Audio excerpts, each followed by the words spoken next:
Welcome to this module within the Policy Development course. This module is titled Parts of a Policy, Procedures, and Guidelines. I'm Bonnie McEwen, consultant for the Northwest District Office of the State Library.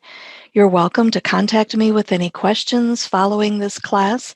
You can refer back to this slide for my information, or you can find me in the Contact Us link on the State Library's website. In the first policy module, we looked at the need for libraries to develop policies, along with the role that the library boards and directors play in that process. In the second module, I introduced Policies for Results, a book from the Public Library Association.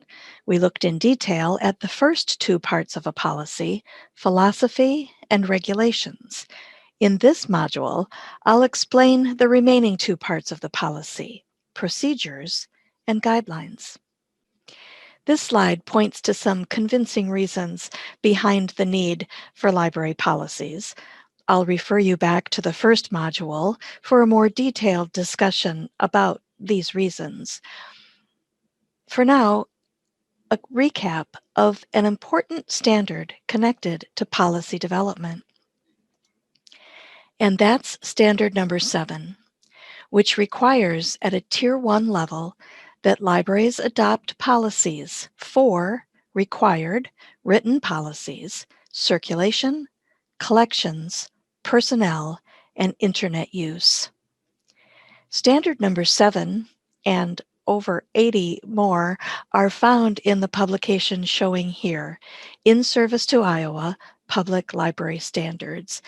This is a publication from the State Library and an important resource for library boards, directors, and staff to know about. There are lots of potential subtopics within the broader category of a circulation policy. Many of them you see on this slide. Interlibrary loan is highlighted here because, like last time, I'm going to use interlibrary loan as a way to apply the ideas from policies for results. We've established that library boards have a great deal of authority over library operations, including developing policy. But it's also true that the work of writing policies is collaborative work. It also involves the library director and the staff. This chart is a good summary of the role of the director, board, and staff in policy development. The second policy module focused on the board's role, but today this third module focuses on the staff role. Last time I introduced Policies for Results, a book from the Public Library Association. It's not a new book from PLA, but I find the ideas in it to be evergreen. Philosophy and regulations are both within the purview of the library board to approve. Again, refer back to Module 2 for a detailed explanation of philosophy and regulations. Today, though, it's about procedures, those things that the staff needs to do. Procedures are staff work routines. And today it's also about guidelines. Think of guidelines as best practice, the allowance to make exceptions to the rules for good reason, for good customer service reasons. Like we did last time with Policies for Results as the backdrop and Interlibrary Loan as the example, let's turn to procedures and guidelines. I believe that there are two terms, regulations and procedures, that are often used interchangeably, but they really are different, and I want to make that distinction between the two. Regulations are those things that library users need to know in order to use library service to best advantage. Procedures are those things that library staff need to do, staff work routines, in order for staff to deliver library services effectively and efficiently. Procedures are detailed in writing. They often require step-by-step instructions for staff to follow. And one of the most significant things about procedures is that library management and staff can figure them out. These are staff work routines, again, often requiring a step-by-step instruction. So the board doesn't need to weigh in on this level of work.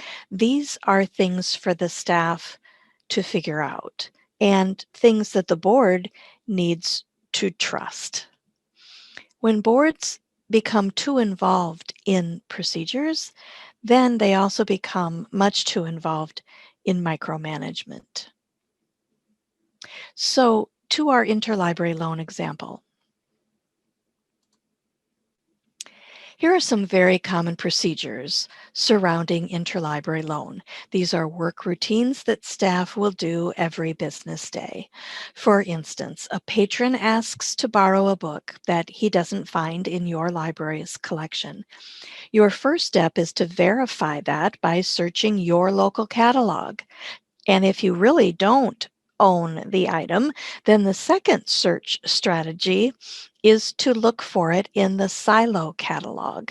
And if it's found in Silo, then you can place a request for this book as a borrowing library. If the item is not found in Silo, you can still request to borrow it. But in this case, then, you'll need to fill out a form on the State Library's website. That form will drop to your district office to process. And the last point on the slide is something we encourage all libraries to do, and that is to log into your Silo account every business day to check on the status of the books that you've borrowed from others, as well as to check on the status of the books that your library is lending to others. You probably follow these and other procedures at your library in providing interlibrary loan service. Let's look at the fourth part of a policy then, the guidelines. Along with the philosophy statement, I'll wager that this fourth part of a policy is rarely found in writing. It rarely shows up in writing. It shows up in behavior, but they're seldom written down. Unlike regulations, which really are intended to be rules that are intended to be followed, think of guidelines as best practice. Think of guidelines as the ask. What do we ask of people in terms of personal responsibility? Here's an example. You're in a movie theater. The previews are winding up, and this message comes up on screen. We thank you for silencing your phones. Enjoy the show. Well, no one comes down the aisle of the theater to confiscate your phones, and you're not required to drop off your phone at the popcorn counter before going into the theater. A guideline is what we ask of people using public spaces. So as I said, best practice does show up, but it shows up in the doing, in staff behavior and in customer service. It shows up in meeting and greeting and assisting people who use the library and all it offers.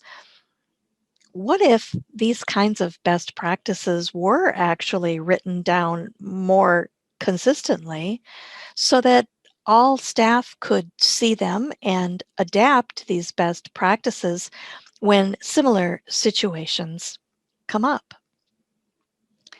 To our interlibrary loan example. Here are some suggestions for guidelines surrounding interlibrary loan. All staff will be trained in interlibrary loan procedures and able to provide that service during all library hours. That's a great guideline because it speaks so well about good customer service. Staff will use the Iowa Shares van delivery service as frequently, as consistently as possible, and staff will continually develop and encourage new approaches to providing interlibrary loan service, finding new techniques. You can probably think of other best practice guidelines that you are already using at your library when providing interlibrary loan. One of the best ways to update job descriptions is to ask the person doing the job. Ask for that input, that firsthand knowledge from the person who is doing the job. Well, the same concept applies here. Staff should feel that they are free to make suggestions and offer input at any step along the way. Staff certainly should understand the process and respect the various roles that the board and the director play. But frontline staff are referred to that way for good reason. They are the ones on the front lines. They are the ones on the service desks interacting with patrons every day. They hear about patron frustrations. If people are frustrated by rules and regulations that feel burdensome or illogical. So staff really should bring those encounters up for discussion and make suggestions for improvement. And then understand that many times rules need to be followed and for good reasons. So staff need to be able to explain policy regulations and implement them as fairly and as consistently as possible. A frequent question that comes from hearing about policies for results in the 4 parts of a policy is this question: should staff procedures be pulled out from the rest of the policy handbook and kept separately? And for me, my answer to that question is yes. I think so. I think it's more convenient and it's more logical to have a procedures manual readily accessible for the staff, filed apart from the formal policy philosophy and regulations that the board approves. Because procedures are staff work routines, they should be kept where staff can easily find them. Filing procedures in a 3-ring binder is fine. It's pretty typical, actually. But as more and more things in our lives are saved to the cloud, you might want to consider using cloud-based products like Google Docs or Microsoft OneNote or even Live Binders. Live Binders is a website that allows you to create digital binders with the same look and feel of the familiar 3-ring binders that we all have sitting on our shelves. Easy to access, easy to share, and easy to update your live binders from anywhere. To help reinforce these ideas, let's set aside interlibrary loan and look at a few other policy topics that are also good examples of procedures and guidelines. Throughout the pandemic of 2020, public libraries were dealing with complicated issues surrounding community health and safety, deciding when to close buildings to in-person visitors, and then deciding when to safely reopen and how to safely reopen. This slide shows some typical reopening procedures. Staff will fulfill patron curbside orders in the morning to ensure that items will be ready for patron pickup times in the afternoon. Staff will quarantine all returned items following our quarantine protocol. Staff will monitor and replace hand sanitizers at all stations as needed. Here's another example surrounding how public libraries responded to the pandemic. This example showing reopening guidelines. So guidelines are the opposite of regulations. Remember, regulations set up expectations, actual rules of conduct that you expect people to abide by. Guidelines set up, wouldn't it be nice if? Remember, guidelines are the ask. What are you asking of people using the public space, the public library? Wouldn't it be nice if people entering the library wore masks to promote the general health and well-being of everyone else using the building? Wouldn't it be nice if patrons acknowledged that the first hour open was really intended for senior citizens over 60 or for others who were considered high risk as the best time to use the library with the fewest people in the building? So the health crisis of 2020 was a perfect time actually to have guidelines in writing, because doing so led to easier and better communication with the public. Libraries made flyers and posters for the front door, for the windows. They put signs in sign holders at the circulation desk, asking for cooperation, asking for the community's help in creating a safe environment. So, setting aside the COVID crisis, think of other logical times when it would benefit your library and the people using it to have some guidelines in writing. Some of those, we ask you to please. I'm thinking of maybe as people are attending programs that look to have a very, very high turnout, maybe you could have guidelines in writing for people who are part of a book discussion group. While this example is not associated with a specific library, it is a good example of procedures associated with an internet policy. So, for instance, staff will record daily internet uses and then dispose of the daily sign-in sheets at the end of every business day. Staff will announce that the library is closing 15 minutes prior to closing to ensure that internet users can finish up. And staff will maintain current fact sheets and navigation guides and display holders next to all public computers. No doubt you can think of other staff work routines connected to people using the library's public computers. This is a nice example from Atlantic Public Library. Here, Atlantic has identified some guidelines surrounding their circulation policy. You can see how these guidelines speak to best practice. For instance, staff can change the due date for the following reasons: if patrons are not able to make it in due to bad weather, if patrons have been sick or in the hospital and unable to make contact with the library, if a patron has lost an item and has acknowledged that but would like a little extra time to look for it, or maybe a patron has returned an item but with a missing piece or two. You can see how these guidelines from Atlantic Public Library, connected with their circulation policy, sets up some very good customer service exceptions to the rules. Best practice behavior.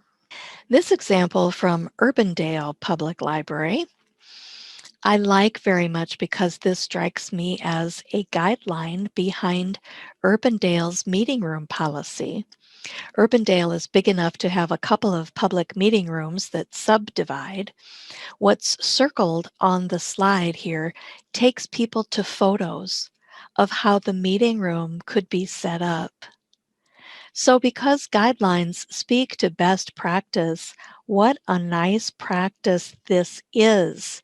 This provides that extra layer of information for people who are visiting the Urbandale Library website looking to reserve a meeting room, and they can determine what rooms are available. They're able to determine the size of the room and the potential room arrangements. Best practice guidelines.